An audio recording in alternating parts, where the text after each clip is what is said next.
want to thank all of you for coming this evening for the State of the Seminary event. I'm Amy Fissler. I'm the Vice President for Advancement, and I'm very happy to see many of the people that I've gotten to know over the last 2 years and to meet new people as well.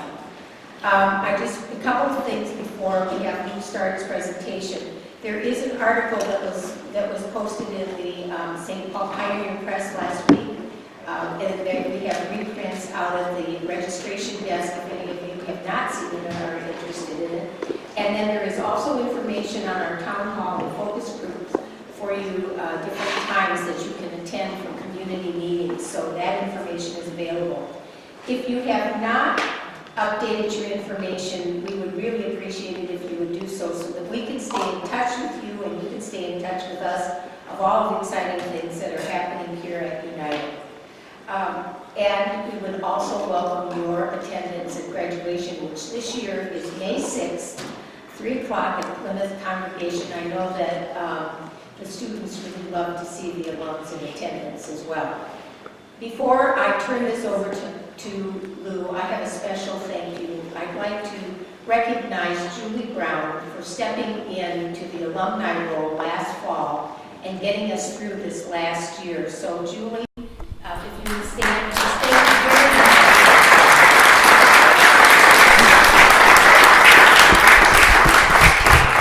really and truly could not have done all that she has accomplished this last year without her. So thank you, Julie. And now, our President, Lew Zeidner.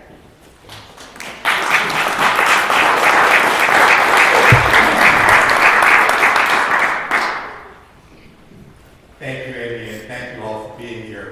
Please help yourself if you're hungry along the way. Got plenty of snacks, and my hope is we can make this relatively informal. I'm most interested in your questions, but I thought I would start with a little bit of what's happening and how are we putting things in context.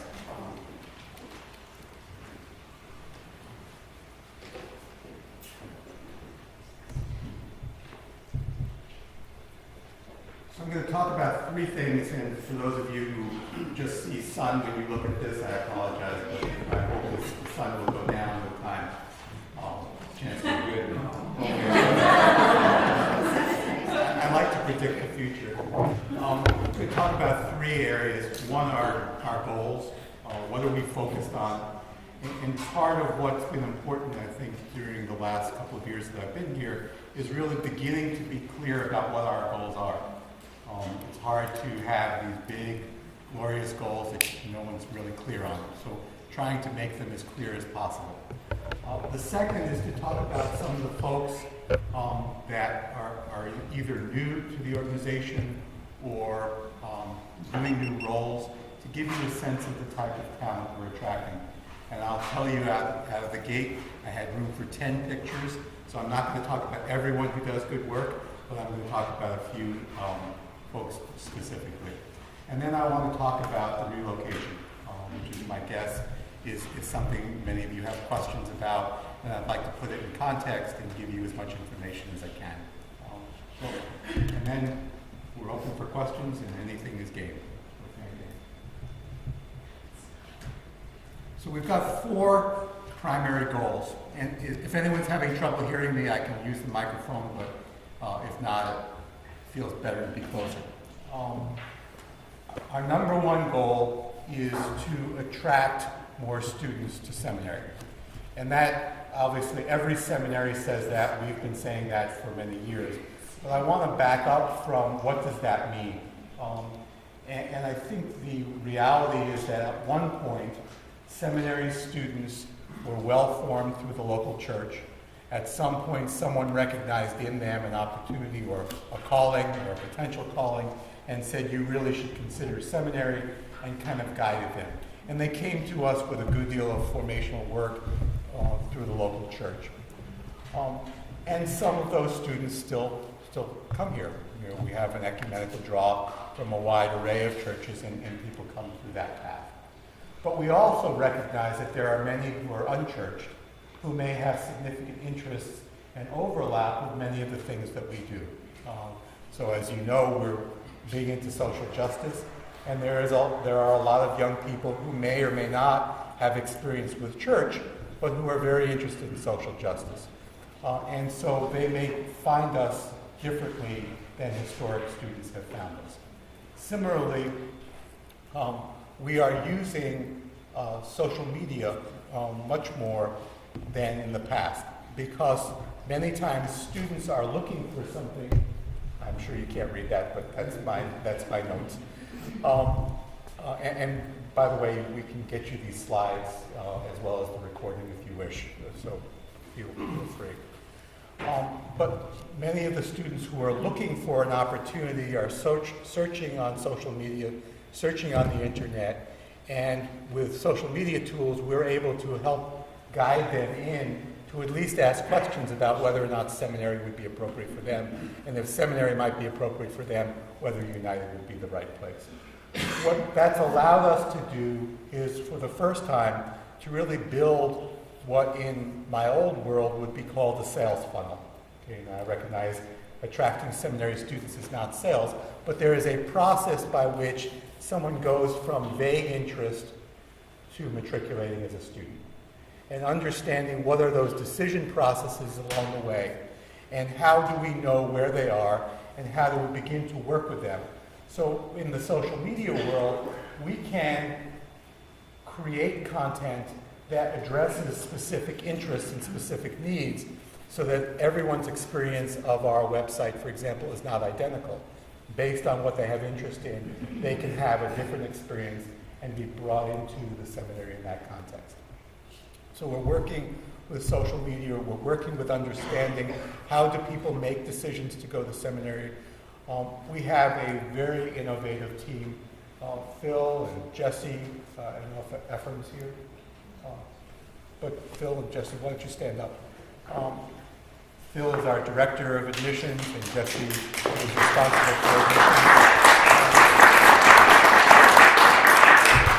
And they're doing an amazing job. And what they're doing is understanding what makes our students make decisions. Just to give you a little bit of fact base, I learned today that we have 16 students already accepted for the fall semester, this coming fall. To give you a context, last year at this time we had 4 students accepted for the fall semester. By best guesses, we will have somewhere in the range of 50 to 60 new students starting this coming fall. Okay? That is a very different pattern than we've seen over past years, and a lot of that is the way we're framing it and the way folks in our admissions team and others are working. A lot of collaboration with the faculty. We are a graduate school, and the reality is that people make decisions about coming to graduate school based on their attraction to faculty. So we can have the best programs in the world, but people want to study with people they can respect. People want to know that those who are going to be educating them have the competency, have the skills necessary to teach. So working very closely with faculty to attract and engage students in that way. So that's our first goal, and we're very focused there. One thing I'll just mention is that we have historically, as have almost all seminaries, particularly in the progressive Christian traditions, sort of had the build it and they shall come model of programming. And we have left that programming model. Okay? So we have many good ideas, but if our good ideas aren't attractive to students, aren't engaging of students, and aren't helping to create students' vocational paths, and aren't consistent with our mission, then we are not following those good ideas. Okay? So we are only going down the path where we both have expertise, it's missionally consistent, and in fact, students express interest sufficient to come to us. And I think that's an important transition that we've made through the year. A second factor, a second goal that's very important to us is student retention. And student retention is broader than academic grades. Okay? Certainly an aspect of retention is that students are competent to do classwork and get reasonable grades. But there are many other aspects to successful seminary training. There is a formational component, as you well know, to that, and that pushes people to go through some changes, pushes people to do some work that they need to do personally, and then skills to work with others. And we need to ensure that we have the resources available to help people through those processes and ensure that the folks we are graduating have both the academic knowledge they need to pastor or to be chaplains, but also the emotional wherewithal to do the difficult work of being a pastor, and also the skills to engage a congregation. We'll talk about this a little bit further, a couple slides forward, but just as a precursor to that, we need to be sure that the people we're putting on pulpits have the ability to engage a congregation. And being smart enough to get through seminary is not sufficient. It takes a lot these days to get people to show up. It takes a lot more than basic preaching to engage a congregation, engage young people, engage middle-aged people, and engage older people. And that's the job of a pastor. It's not simply creating great preaching, it's being able to engage, and we're working diligently with that. So that when we say someone's a graduate of United, they have the academic skills to do the work, they have the formational skills to be ready to do the work, and they have the tactical skills to engage a congregation effectively or patients in a hospital or whatever they're going to be doing that way. All important. The ATS tells us, the Association of Theological Schools, that 25 to 30% of seminarians drop out of seminary between the beginning and the end of seminary. That, I think, is less a reflection of their pure academic skills and much of what I've been talking about, doing the personal work that you need to do in seminary and having the wherewithal to really choose this vocation. We're working diligently to both be effective at the admissions level in making sure that we're admitting students who have that whole package are ready for this. We're not a substitute for psychotherapy. Sometimes we can correlate with psychotherapy, but seminary is not an alternative to. It may come in combination with.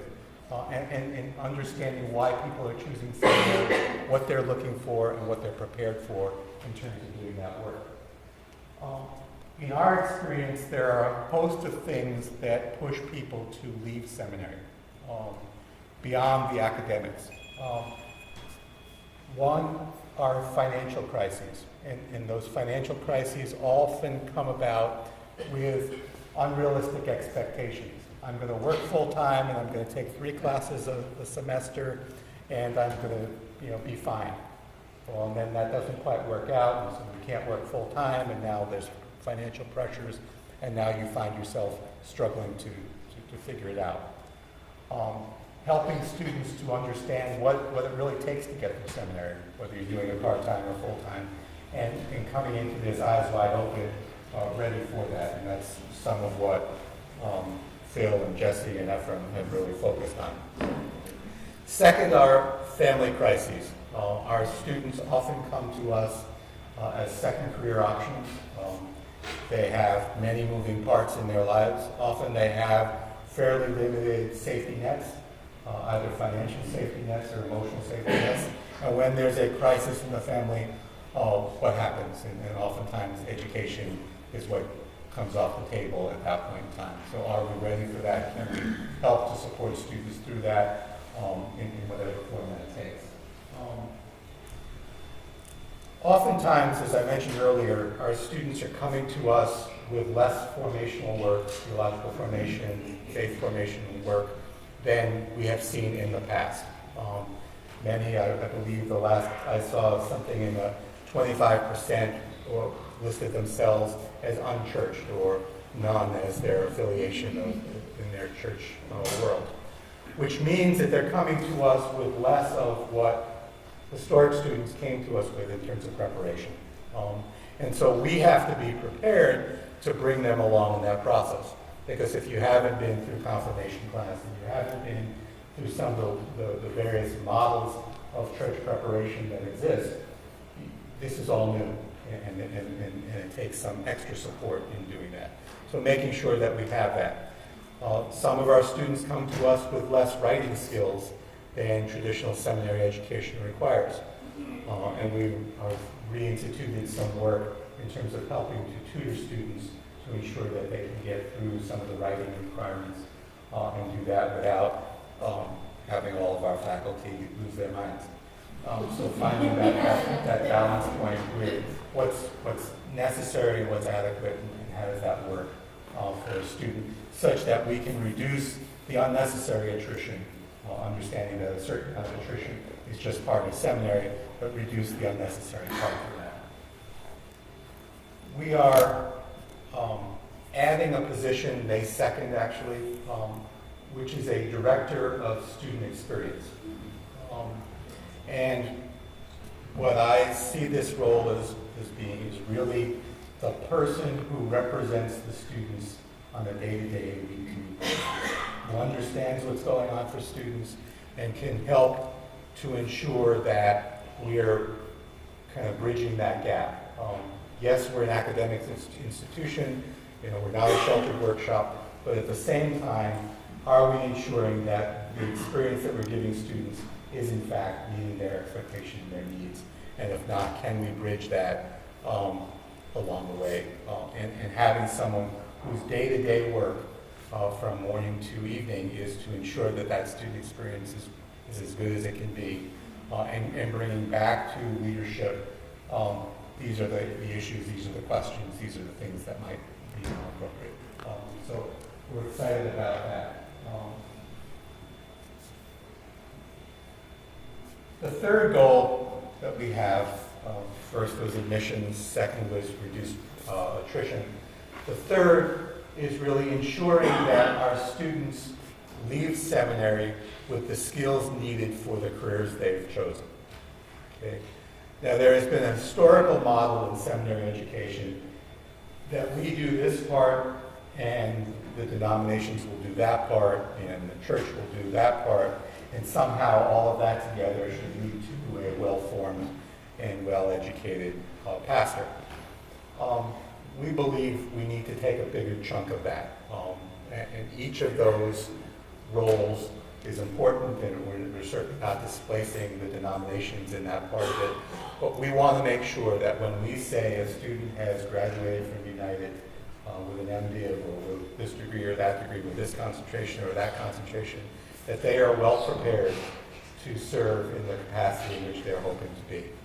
And that when we say to a committee on ministry, yes, this student is well prepared, that they're well prepared for that process and to then go into some form of service and gain on the job training. One of the aspects that we are aware of, and this is you probably can't see behind the sign, but what it shows is that, this is UCC data, so it may not be exactly the same for all denominations, but that within the UCC, over the last 10 years, the number of congregations with 100 or fewer worshipers on average has gone over 80%, which means over 80% of congregations have 100 or fewer worshipers. And over the last, since 2000, that number has jumped from about 61% in that smaller group to a much larger group. Now, we can look at all the challenges of our society and all the reasons why people don't want to go to church anymore and people would rather play hockey, and there are many reasons that we can look at. But I think at some point, at least in the four walls of seminary, we have to look in the mirror. And we have to say there is something about how we're presenting, how we're engaging, that's working less well. And we have to take responsibility for that. And I want to make sure that when our graduates go out there, they not only have the knowledge and the emotional preparedness, but they have the skills to do a good job in engaging a congregation. And I think that there are some skills that we have ignored through the years in seminary education. When was the last time a seminary had an improv class? Okay? But how much of a pastor's job is about improv? How comfortable are you on the spot? How comfortable are you in various things? So I think there are some things that we can do to broaden the experience of seminarians that will allow them to be better prepared for the work that they're going to be asked to do and they're going to hope to do.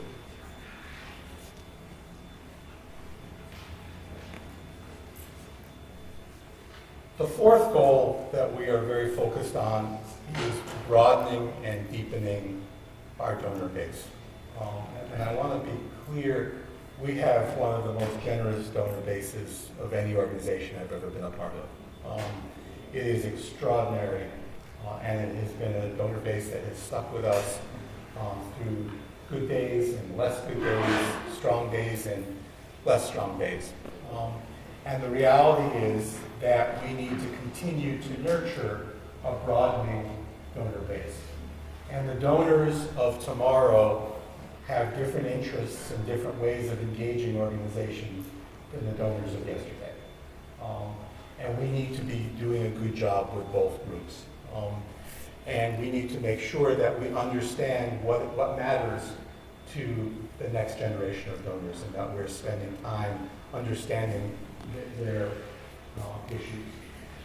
Framing our value. There's a lot of work in the donor world about different generational groups and what they value in terms of who they give to and how they give. There was a time when certain things mattered a lot, building of buildings, those kinds of things mattered a ton. Now, making a difference matters a good deal more. And are we shaping our message in ways that engage folks around the value that we create? Are we accountable to our donors? Are we committing to things and delivering on those commitments? If we say we're going to continue to do X, are we in fact doing that? And do we have the metrics to say, in fact, your donor contribution is, we're being good stewards of the monies you're providing. And I think that's an important part. As I mentioned, we have been investing a good deal in our people, and this is not going to be an exhaustive discussion, but I'm going to talk about some new roles and some new folks on the organization. Some of you may have met Kyle Roberts, sitting back there. Kyle Roberts became our dean on January 1st. He's been on the faculty for some years now. Has really good organizational skills and is making a big difference in sort of how our curriculum is managed. Ayo Yutunde came in July to really lead our interreligious chaplaincy program. He really has taken that program to a whole new level.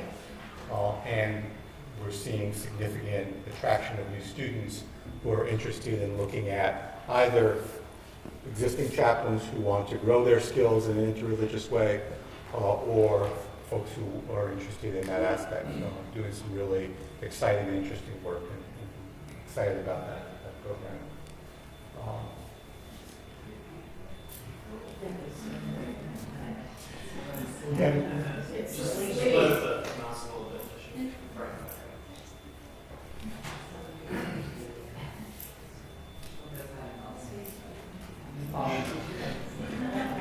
Debbie Wheeler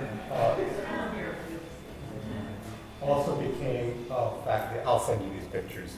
You can have them on paper. Became a faculty member this last year, also in July.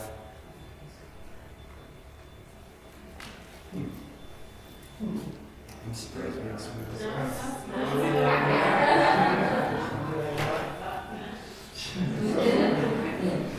When we get to relocation, we'll talk about technology.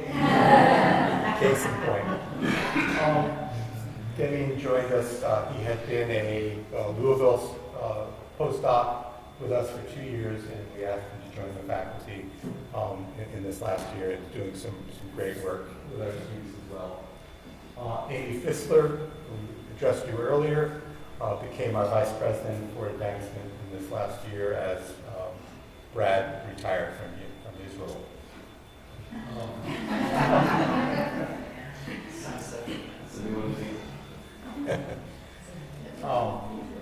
Matt Stolenberg has joined us this year, and his responsibility is really making sure that the trains run on time. We have historically invested deeply in our academics, our classroom activity, but how things happened, how things got delivered in a day-to-day way, sometimes was a little shaky.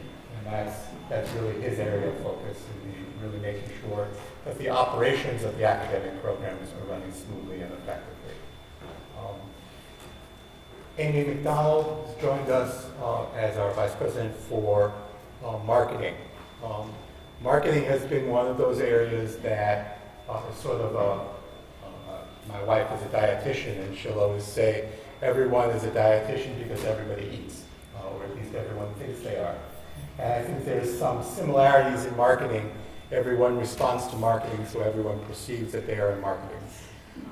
And how we do this effectively, how we engage, particularly in social media, has been a science, and really something we've had to learn and become more effective at. Amy's done a great job in helping with us.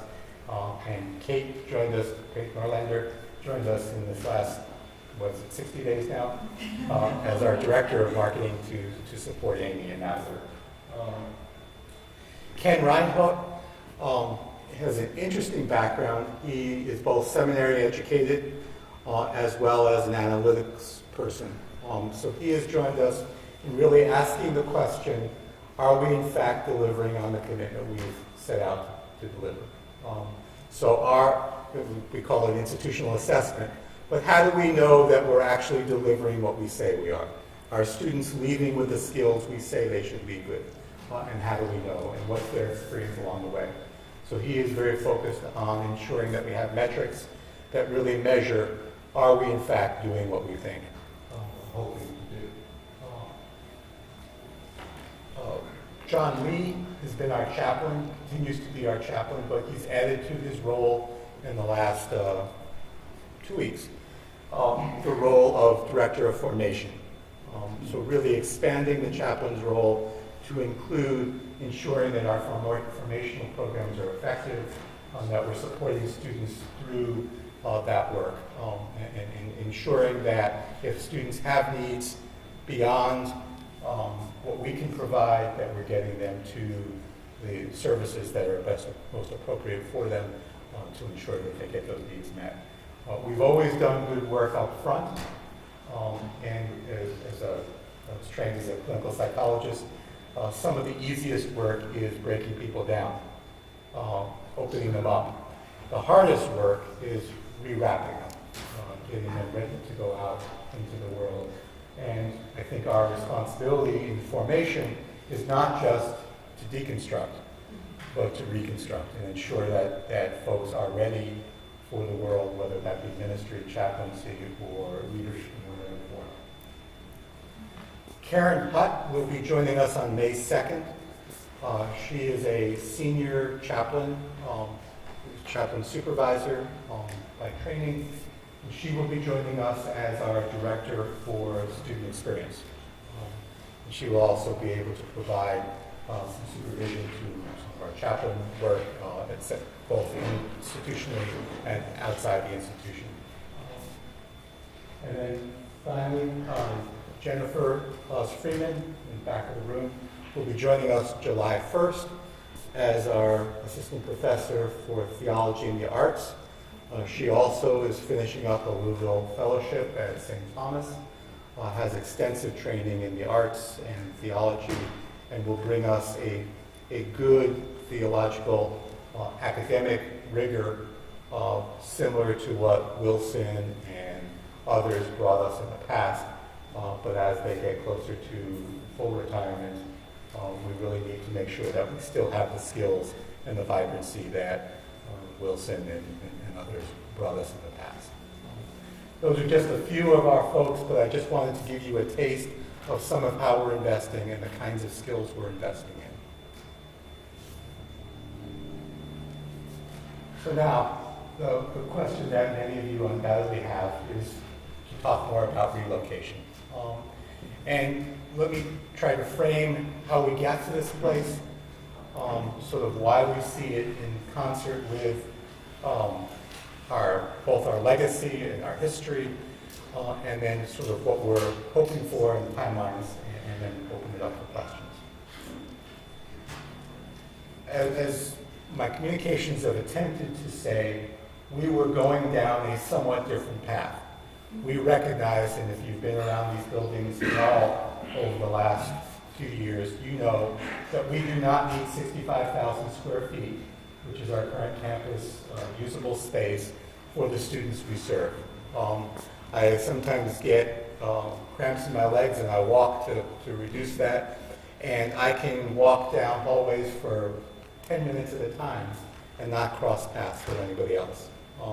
That's not the model that we have or the vision we have of seminary education.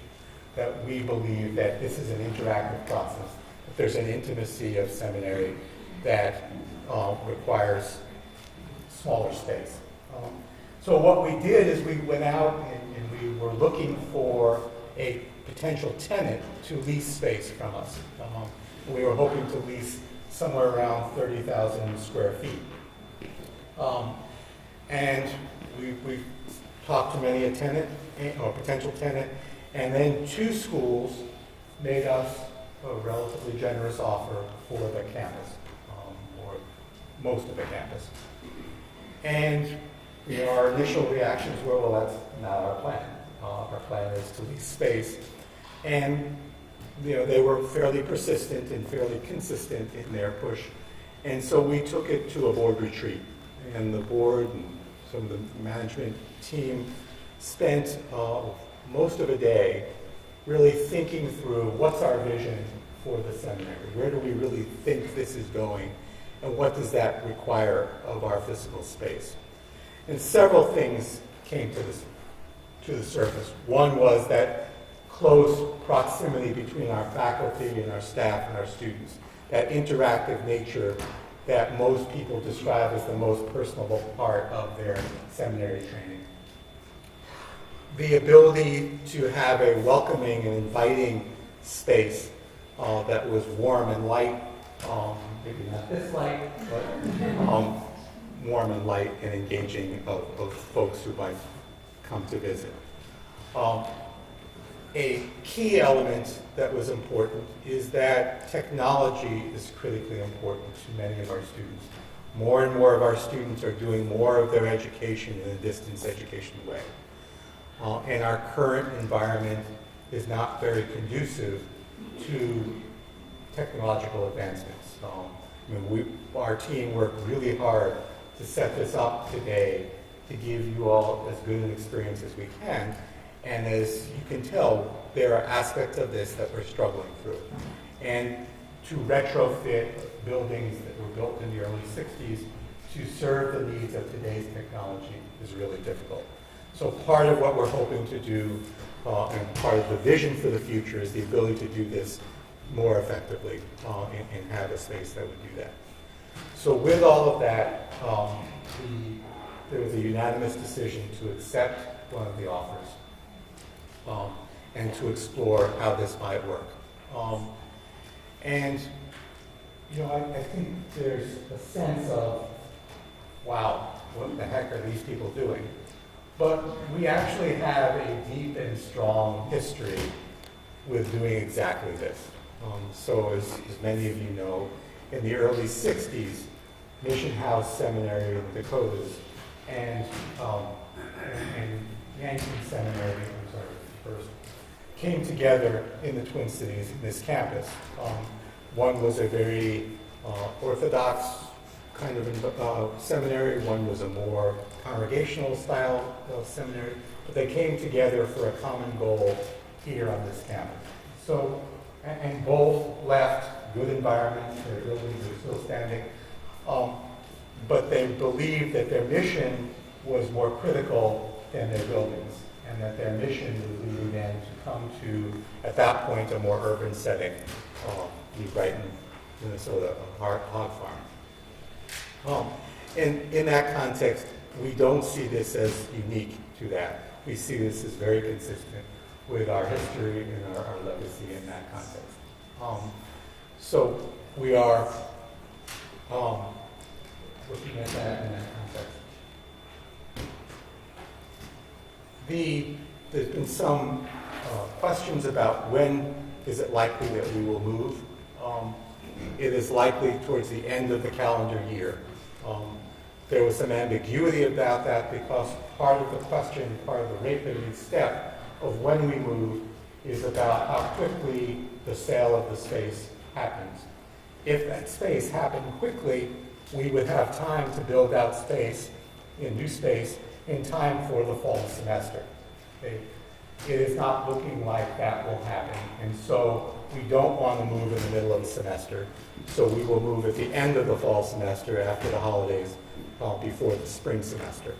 So probably around the end of the calendar year, at the end of the holidays. A perfect time in Minnesota to move. Almost as good as April. Yeah. I want to spend a couple of minutes talking about the organization that is buying the campus. Depending on your belief structure,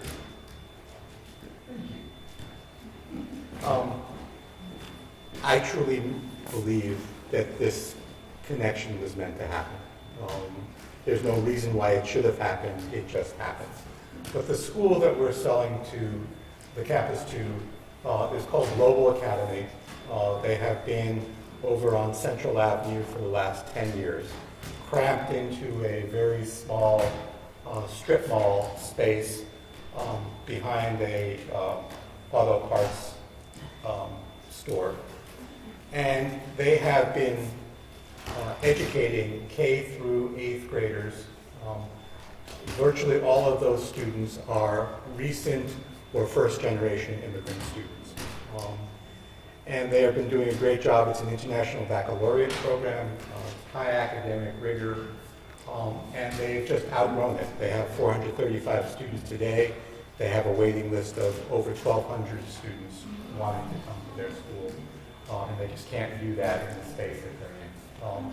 They actually have a silence policy that when the students are in the hallways, they can make no sound, because if they made sound, there's such a small space that it would just be overwhelming to everybody. But imagine K through 8th graders, 435 of them, being asked to be perfectly silent as they walk down the hallways. It's not a very realistic or reasonable way to educate kids. So they are very excited. They had a faculty meeting here a few weeks back, and their faculty were like kids in a candy store. Very excited. I raise that not because it takes any of the pain away of leaving this dear space that we're in, but I think it means to me that we're not simply giving the space over to folks who are not going to value it, who are not going to find pleasure in it and utilize it to a good end. And we are very missionally consistent, and I feel really good about them utilizing this space.